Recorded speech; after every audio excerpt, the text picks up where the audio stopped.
From alcohol overuse to moderate use, no more shame and blame. Is your own alcohol use on your mind a lot? Since almost everyone who enjoys alcohol has likely had a binge, how do we manage that? How do we know how much is too much? And how do we regain control when we think we've lost it? In this special 12-part series, confidence coach Susan Axelrod interviews alcohol moderation expert Dr. Michele Perron. This series begins with the question, why are we having this conversation now? And it wraps up with a burning question for you to consider. For your own alcohol use practice, what will your path be? This special series is sponsored by Axelrod Confidence Coaching. Hello, friends. With this episode, we are halfway through this important series. I've been getting outreach from people who have been listening to it. I've been listening to the episodes myself. If you are just dropping in because this episode was shared with you, I want to invite you to look for the full podcast series in the notes that you found where you got this episode, and go back and take the time. I promise you, it will be well worth your time. If somebody shared this episode with you, if you happened on it and you clicked on it because the topic is either of particular interest to you or you're just curious about it, I want to tell you that every episode has been enlightening for me, and I know that it will serve you well. My special guest for this series is Dr. Michele Perron. Michele has 17 years of professional experience working at all levels of addiction care, from inpatient, outpatient, extended care, and telehealth to online moderation coaching services. Hello, Michele. It's good to see you again. Hi, Susan. So nice to see you again. I'll tell you, I meant every word I said there. This has been such a powerful conversation. The information is new to me. As you know, the reason I wanted to sponsor this series with my business was from curiosity about the very name of the podcast, alcohol moderation. Is that even a thing? So I thought maybe we would start today by asking you to do a bit of review briefly before we go on to today's conversation to bring us where we've been so far. That sounds lovely. I think, 6 episodes and 6 different challenges, that's a lot. So maybe we can recap to refresh, and it might also attract a new listener to maybe go back and listen to something that might appeal to them. So I'd love to do that.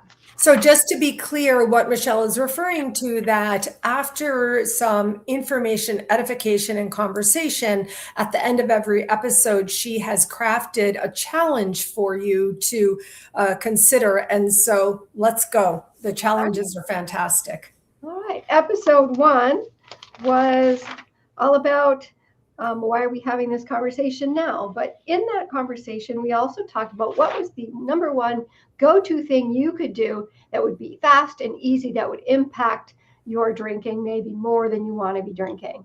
And what I've learned and been certified in is nutrition and amino acid therapy. So the number one is to increase your protein. So the first challenge was to eat 20 to 30 grams or 40 or 50 if you're a larger human being, every 3 hours, 3 to 4 hours. So you should eat your body weight in grams of protein so that you get that in for the whole day. So if I want to weigh 120, then I would eat about 100 to 120 grams of protein a day. A little bit, it takes a while to work up to that if you're used to under eating, especially women over 50. We've been trained to diet for our whole lives. And so a lot of us aren't eating enough. So you won't be able to do that the first day, but you'll certainly begin to work up to it. And if you can get there within a week or 2 or 3, then at least you're improving as you go. You'll have more energy.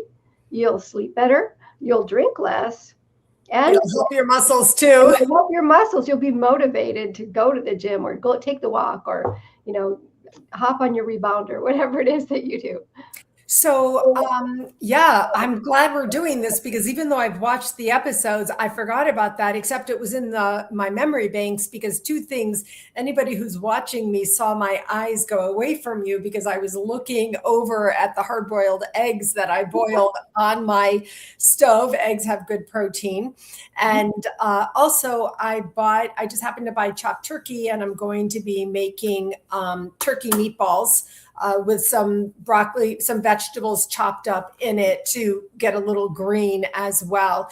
And I had researched this after we talked because for sure I don't eat enough protein. And meatballs are a good way to boost the protein. Okay, so more protein. Let's go. More protein. So one of the things too, in order to get yourself up that high, I was taught to eat one protein at one meal and not mix it up. But from the carnivore world, I've discovered you're able to eat more protein if you need it, if you mix proteins. So you might have fish and clams or shrimp. You might have hamburger and eggs, or hamburger and cheese, or something else, hamburger and cottage cheese instead of sour cream on your homemade tacos or whatever. So there are ways to increase if you mix and have two different kinds of protein in a meal. That's helpful to get you up to where you need to be. Great. Okay. Okay, the second one we talked about, hold on here, sorry. The next one we talked about the philosophy and practice of moderation, where we talked about victimhood, our conscious responsibility, and then surrendering or allowing change to happen, and as me, the higher part of you, the universal consciousness part coming through you and acting through you, and therefore you have freedom of choice. So the challenge with episode 2 was, what is a good reason to drink? And I like to have people, rather than, well, it's Tuesday, I've heard that one many times, or the sun is up, or I got out of bed. It's better to associate drinking with occasions, a night out, dinner with friends, it's your birthday, it's a holiday, something where you're going to be social with others that aren't going to lead you to over drinking. And so when you associate your drinking with occasions, you become an occasional drinker. Oh, that's so good. When you associate your drinking with occasions, you become an occasional drinker. Also, this question, what is a good reason to drink? I remember saying first to myself, like, what? Like, what does she mean? What is a good reason to drink? This is I really have to say, this is one of the biggest pieces of learning that I've had is to make drinking a more thoughtful consideration than a de facto activity just because it's Tuesday. And I have talked with people about this. I have tuned in more about this. So the challenge, what is a good reason to drink? Just write down those words on a piece of paper for yourself and give it some thought. I love this. That was a great episode. The as me was a really important thing. Absolutely. Yeah. So keeping that, maybe when you come home from work, if you work outside the home, you might put something where you might change your clothes, something on the wall or the bathroom, or if you're changing clothing on your dresser, something that says, what's a good reason to drink, rather than just defaulting, like you said, to the next thing. I walk into the kitchen, I open the fridge, and there's the bottle of Chardonnay, right? So we want to make sure that we're not just defaulting because we're tired, we're hungry, and we're not making good decisions. I want to have this conversation all over again, but instead I'm going to refer people to our second episode. It was so good. And also we invite people.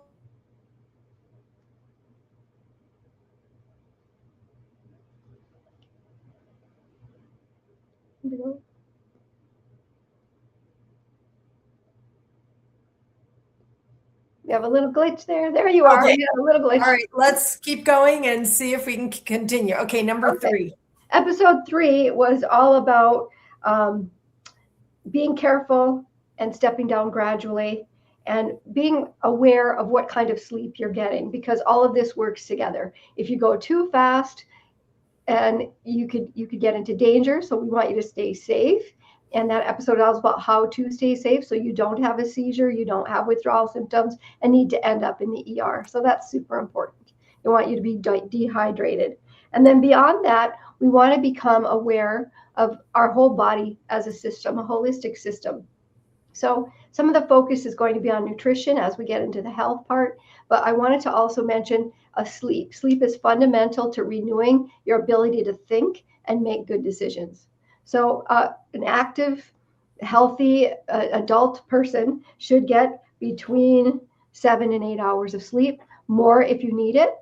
And so that has to be a regular time. So dimming your lights, going to bed at the same time, getting up at the same time, even a weekend, is really important. That consistency allows your brain to have deep sleep, REM, and then light sleep. And so you're able to go through that restorative part of your sleeping. So tracking your sleeping. And alcohol disrupts your sleep. It prevents you from having deep sleep.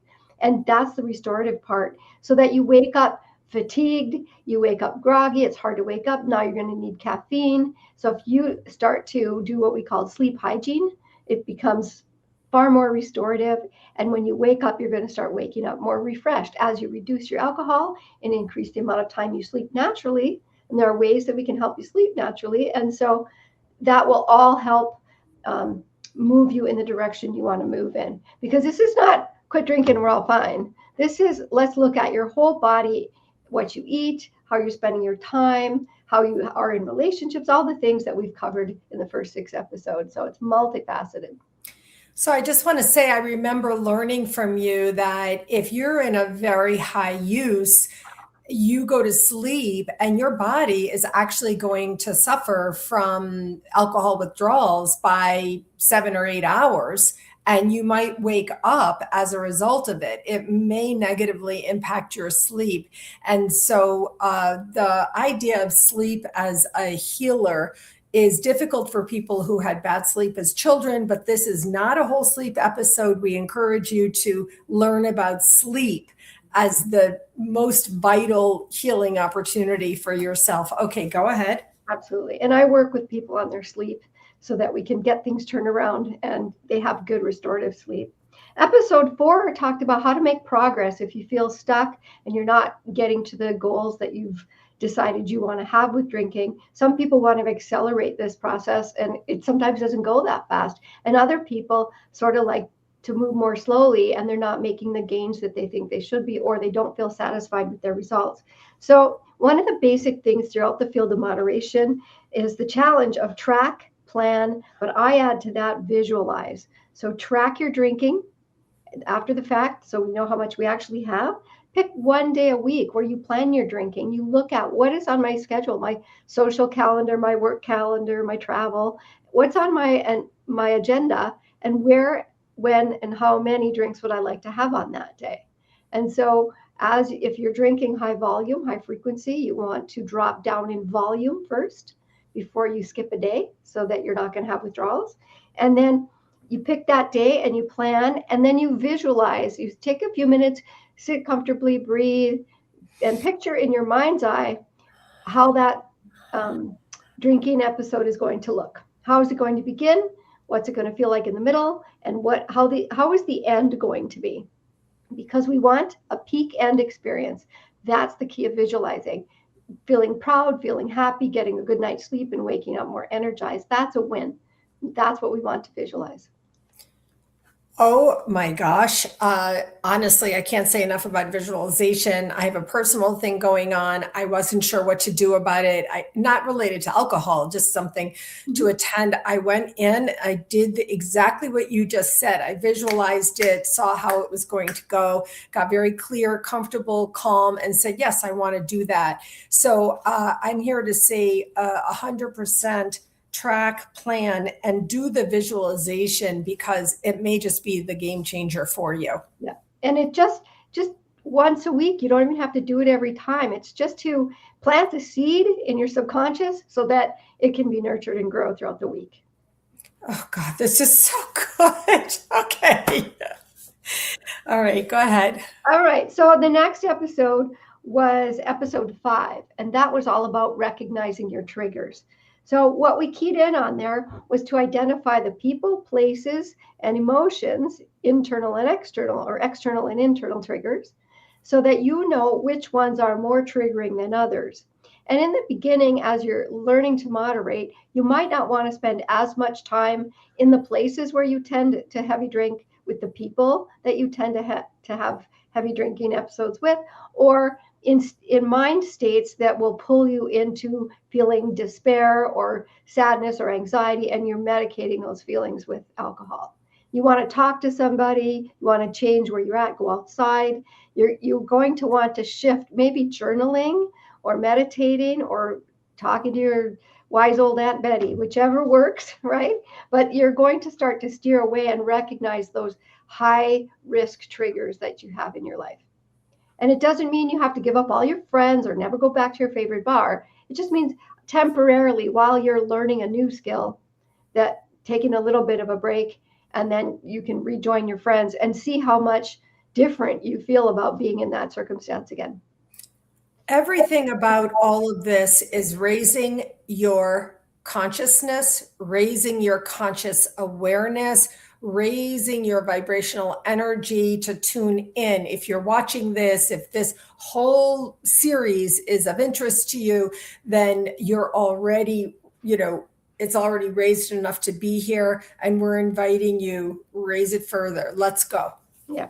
And then the last episode, we talked about relationships and their dynamics, because nobody lives, if you're living with someone, if you're married, if you're in a relationship, and most of us have to be, as a fact of being human, relationships are very important, whether it's a friend or whether it's a boyfriend or a husband or a wife, whatever.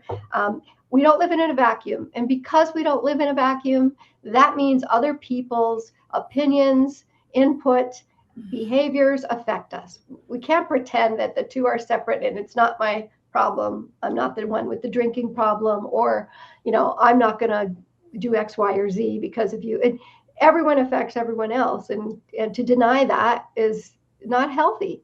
As humans, we need to connect. So what the question we posed last week, and is the challenge, is to ask yourself, what am I really arguing about? Because there is a content. And I like to make the analogy of football players. When there's a game on a football field, there are the players playing the game. That's the content. We're watching Mark run across the field and throw the ball to Larry, right? That's content. But the field on which they play is context. So that means there's an underlying dynamic of emotion that's happening under every single argument. The easy way to think about it was anger is a porcupine. So I need to figure out what the soft underbelly vulnerability is to the person that's angry with me, so I can directly address that and help them not be fearful about losing what they have or not getting what they want. Because the prickliness, the sharpness in an argument is a protective mechanism for underlying fear. And that's the fastest way to stop an argument, is to go, what are they worried about?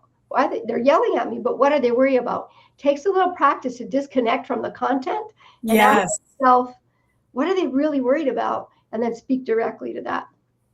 So a lot of people are in what I call attachment, what we call attachment to the content. Yes. But if we can, this is where detach comes in, by asking ourselves the context, what are they really worried about? I do want to acknowledge there's plenty of people who live alone. In fact, it could be said more and more people are living alone, but most people have relationships in some way, shape, or form in their lives. They have friends, they have colleagues, they have neighbors, they have families of origin, and every single thing you said affects everybody in all the relationships. If you're in an overuse situation with alcohol and you go to work, your colleagues know. And all of these dynamics definitely apply at work. So, gosh, Michele, last week's episode number 6 on relationships, I told you I already shared it with 2 people. It was so rich and so helpful. I shared it with them having nothing to do with alcohol use or alcohol at all, but rather the contextual nature of these conversations that you shared and the tools that you shared. So just as a heads up to anyone, episode 6 might serve you in other ways, or it may serve someone you know as well. So we invite you to tune into that. Wow, this is so rich, such good stuff. I want to now move into today's episode, which is, and by the way, thank you for that review. is about knowing all of your options. And I do have something to say about this because, as you know, I went alcohol free. But before I do, I want to hear from you. What would you like to share with us this week about knowing your options, which is also a skill? Yeah. So there are two ways to look at this. One is the ultimate decision. There are options there. You can choose to stop drinking altogether. You can choose to reduce your drinking to an arbitrary number that you think is best, or you can get read a little bit more about what the allowable levels of alcohol are that your liver can safely process. You can also decide that you're not going to go into this world and keep on drinking, or there's moderation, which is what I coach on now. So that's one aspect. But the other thing is, once you choose moderation, many people come from the world of abstinence-based treatment or abstinence groups. So sobriety is one way or the highway, and that's the way you have to do it. It's very black and white. So they come to moderation with black and white thinking. So many of my clients start and well, I'm going to go to the party and I'm not going to drink, and I'm just going to have ice water. And it's like all or nothing. I always say, would you like a crust of bread to go with your ice water? Not eat any of the buffet either. Somehow it's a jailhouse mentality in the medieval times or something. Right. Like a bowl of gruel, a crust of bread, and a glass of water. So people don't need to do that. That's all or nothing thinking. I encourage people to look at the range of beverages from alcohol all the way through to water, but there's so much in between. There's a lot of things to drink, really good things. There are lemonade, Arnold Palmer's. You can have any drink you want with a short shot. Oh, imagine that. The bartender will serve you anything in a wine glass, including chocolate milk. They don't care. They will bring you a mule without alcohol in it. If you like the copper cup and the ginger beer and the mint and the ice, they will bring you that. They will bring you a virgin margarita, any flavor you want, because they know how to do that. Or they will feature a menu of mocktails. Now, and also the non-alcoholic beers there are more and more and more and more. When I started this, there was one company making it, and now there are lots of microbreweries doing it. There are lots of different brands out there. Everyone jumped on board to start to feature the NA beer. So you don't have to be sitting there with your ice water, really making it difficult and not enjoying the night. You could actually have that near beer or the non-alcoholic beer, and it'll taste the same, it'll feel the same. And by the way, your brain recognizes it for what it could be. And so when I started doing that, I'd go home at the end of the evening and I'd be walking up my stairs to my bedroom and feeling a little dizzy. And I'd say, I haven't had anything to drink. There's no reason to feel dizzy. In which case, a few deep breaths later, I was fine. But the brain seems to think that you were in a bar, you were drinking something that tasted like beer, therefore you must be drunk. And Wow. you're not. So that's how conditioned we are to the response, the expectation. It's very, very powerful. So knowing that you can drink anything out of a wine glass, sometimes it's just the feel of the long stem that helps your brain recognize what's in the glass. So kombucha in a wine glass, which is one of my regular beverages, I like it in a wine glass because I like the stem. I mean, before you go on, I do want to address this because I made a decision to go alcohol free when I had my own personal experience being in alcohol addiction relationship. And then sometime later, I noted a thread on Facebook, as I said at the very beginning of this series, where people were talking about non-alcoholic drinks and their non-alcoholic drink of choice and all these things. And I was so not tuned into that. I was surprised. I read it. I said, what are people talking about here? And I read that all the comments, there was a lot of conversation. And I thought, I guess this is a thing. I wonder what that would be like. And I am not kidding. I immediately made a decision to stop using alcohol completely. I knew that I was making a decision for now to see what it would be like and to be an ally to people who could not drink because they're poisoned to alcohol or all the reasons that they may be choosing to not drink. That was before I knew about alcohol moderation. And so then I was in the NA world, NA, non-alcoholic. So there's one thing I do want to point out. It's not cheaper to drink NA Correct. It's not cheaper to buy a non-alcoholic beer or a non-alcoholic drink. In fact, it's just as expensive. First of all, I was shocked by that. Yeah. But if you're out and you want to choose your liver over alcohol, you are choosing sugar. Most non-alcoholic drinks are high in sugar, like alcoholic drinks, cranberry juice or any mixers are high in sugar. So there's A, sugar is involved, but B, cost is also involved. And so that, just so you know that, I've had like lavender lemonade, various things. I've had, like you said, a Virgin Mary, various things. And I love that you said you could ask the bartender to pour anything into a wine glass.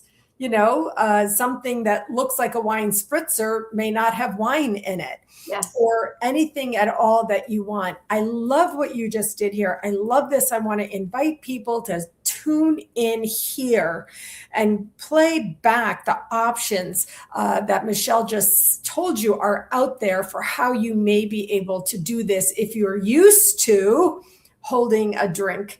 Now, how good they are or not, go ahead and try them, spend the money, buy the options, try the different beers, try the wines. I've tried a lot of different things. And I do often drink water, but when I do, it's by choice, not because it's my only option.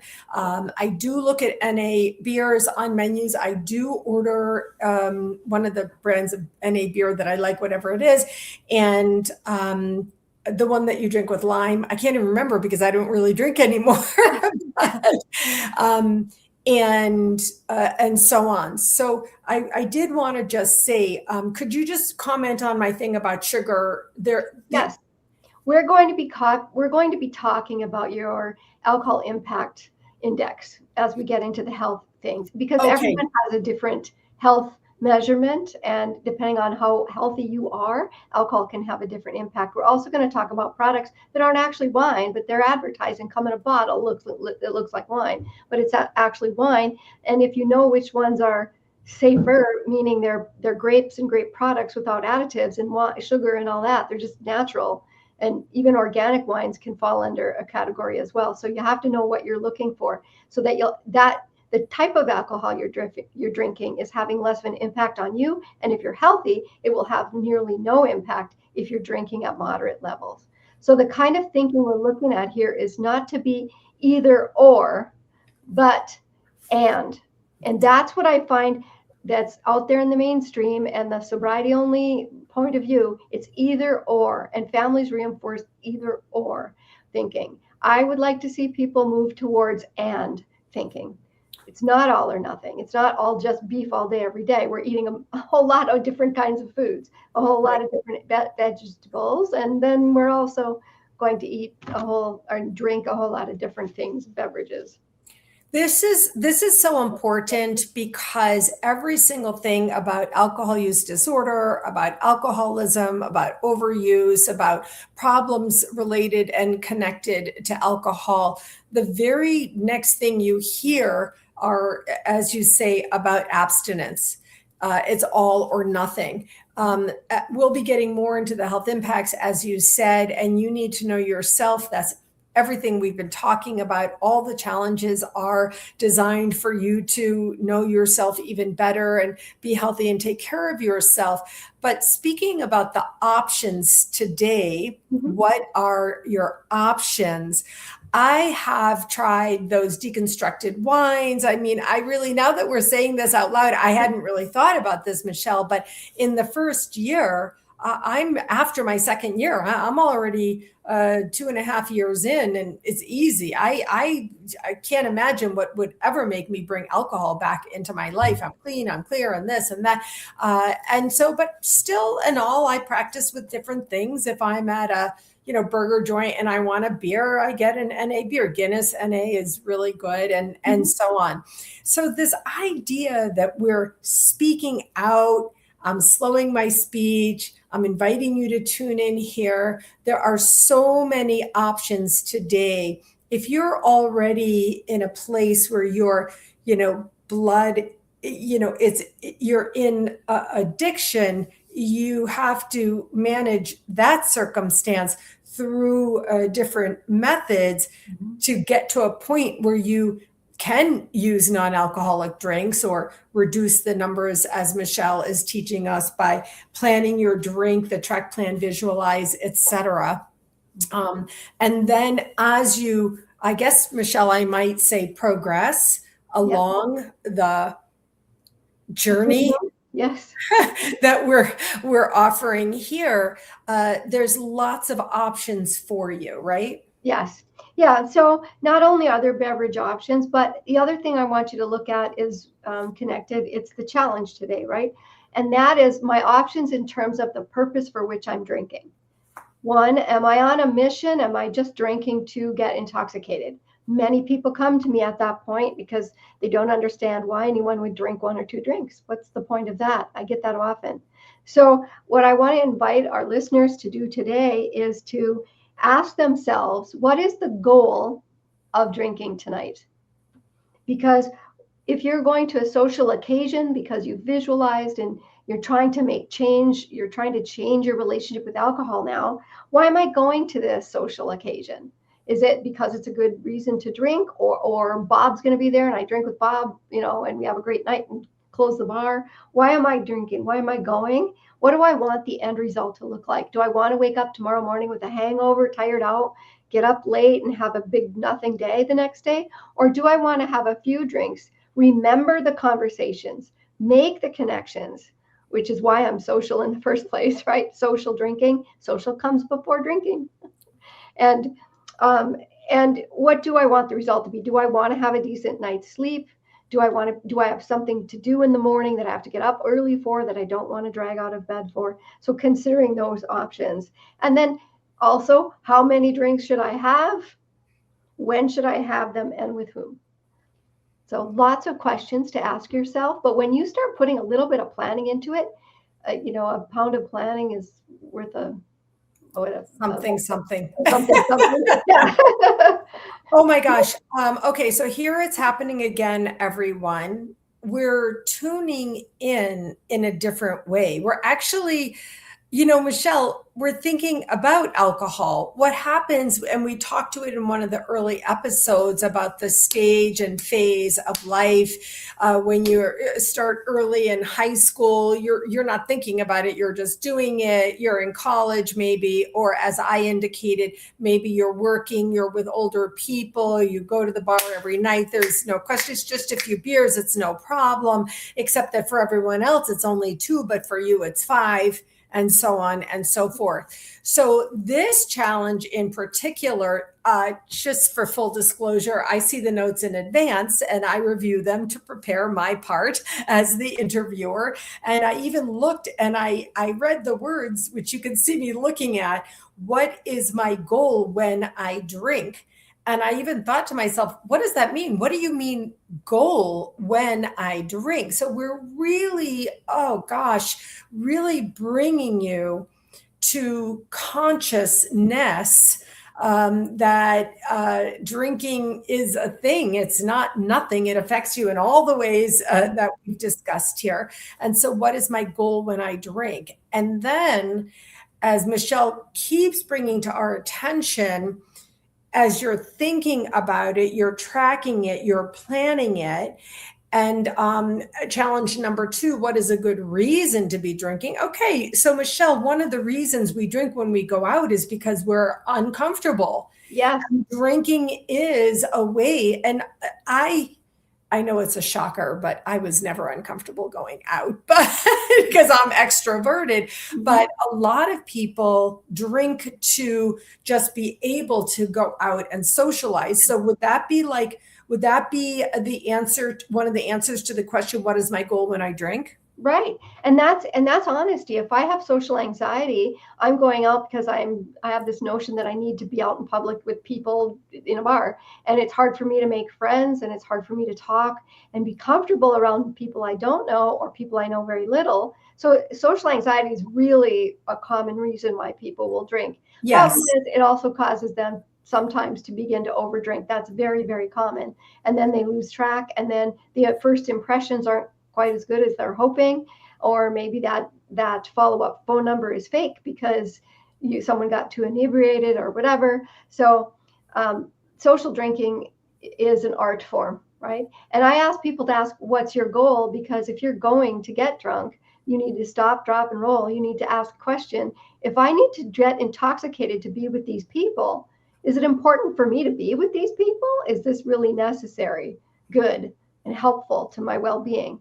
And the other thing is, I don't have to do this questioning forever. This is all part of the learning phase. We're telling you a lot of information over the last 7 episodes, and it's like, oh my gosh, it's too hard, there's too much. What you do is you take a little bit at a time and apply it and see how it works for you. And if you need assistance and help, I'm a coach that does that. There are others out there too. But it's really helpful to sort of break down what has become automatic and really step back and look at what I'm doing. Because if you would like to spend time with people with or without alcohol, those are your people, right? Those are your people. And maybe there are other ways to socialize besides in a place where you're going to feel uncomfortable. Or maybe you need to talk to a coach or a therapist about why you have social anxiety. Anxiety, exactly. And so let's get to the root of that. And you don't have to take medications to treat anxiety. There are other ways to help with anxiety. There are natural ways, alternative ways, supplements. There's lots of things that are really effective. And a combination of one or two of those can be amazing. Social anxiety has such a spectrum. Yes. I feel, Michele, there are people out there who have hyper social anxiety, that there's no way that they can go out unless they drink. Okay, we're not really in the extremes here. That would be a need for therapeutic intervention. Perhaps there's medication or whatever. But for someone who needs to drink, they're hyper anxious to be out socially. And also could be said that the pandemic did grow social anxiety. Then there's other ways to do it. You could go for a walk in a park and be around people. There's various ways that you could do this. We're here to say that today's challenge, what is my goal when I drink? If the answer is, it's the only way that I can go out, tune in there, right? Yeah, because that's a red flag for you to say, being underneath the drinking, there's something else I need to address. There are other tools that I can use besides alcohol to help reduce my social anxiety. I have worked with many, many people. I had a man once that wasn't agoraphobic. He wasn't leaving the house at all. His wife left him because he couldn't leave the house. He was going to go to a psychiatrist to get medication for anxiety, but he was too afraid to leave the house to go get the medication. So that wasn't going to happen. So I worked with him with EFT, or tapping, emotional freedom technique.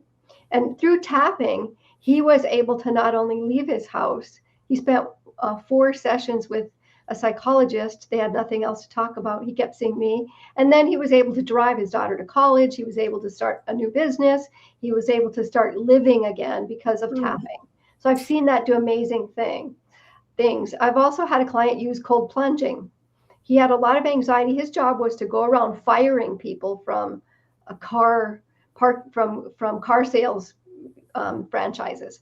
They were downsizing the company, and his job, could you imagine, go and fire people at these franchises? It was terrible. It was really stressful for him. So he started cold plunging as a way to manage his anxiety. He got so much better that his wife decided to join him. And the last time I spoke with him, he said, I have to go because family's here. And he was starting to have monthly cold plunges with the whole, like uncles and aunts were coming and everybody. So it became a thing in the family. Yeah. Oh, that's so good. I mean, we're so lucky to live today with knowing full well what the options are.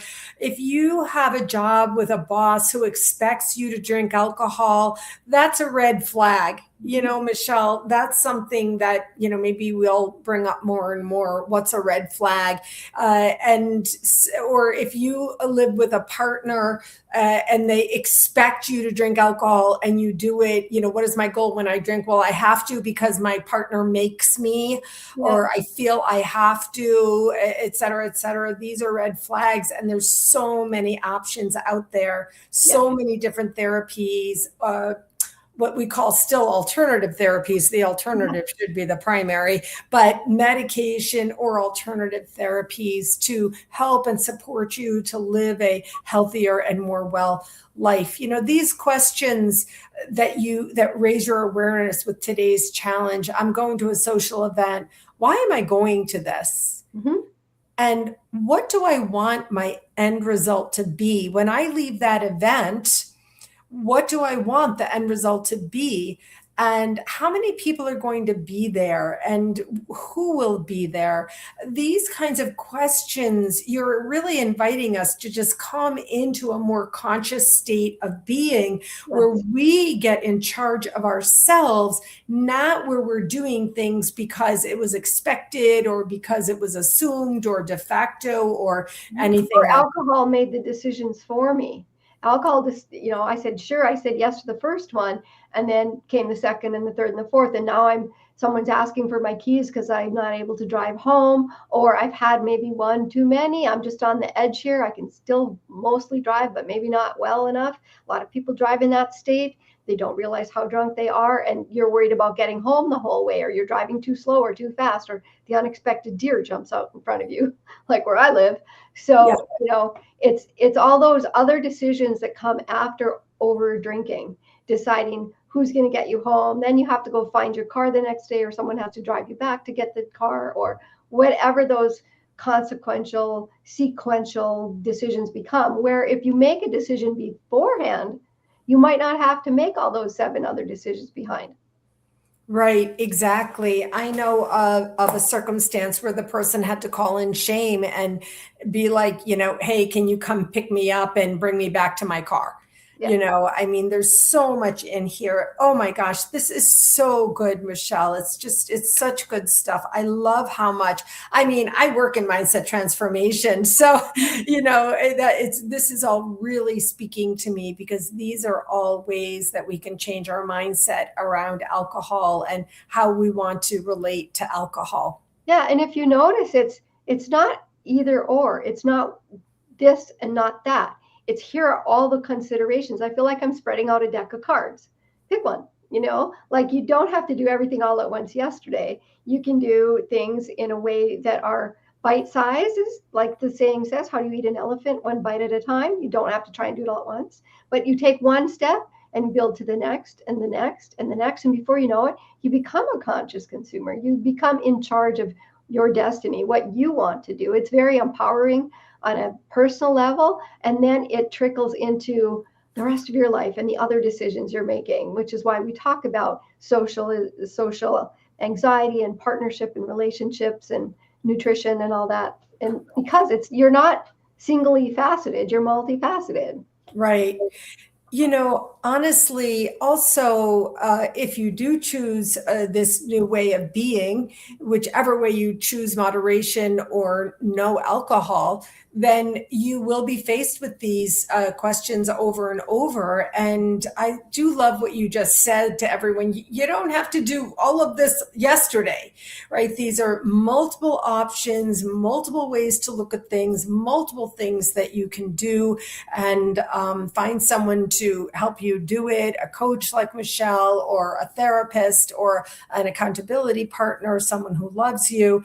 And but thinking actively is what we're looking for here. Yeah. Well, Michele, this was so great. I honestly, every week, I can't wait until our next episode. And I will really look forward to it. We're going to start getting into health aspects of this. And as you already started with the protein, I'm already looking forward to more conversation about the health impacts.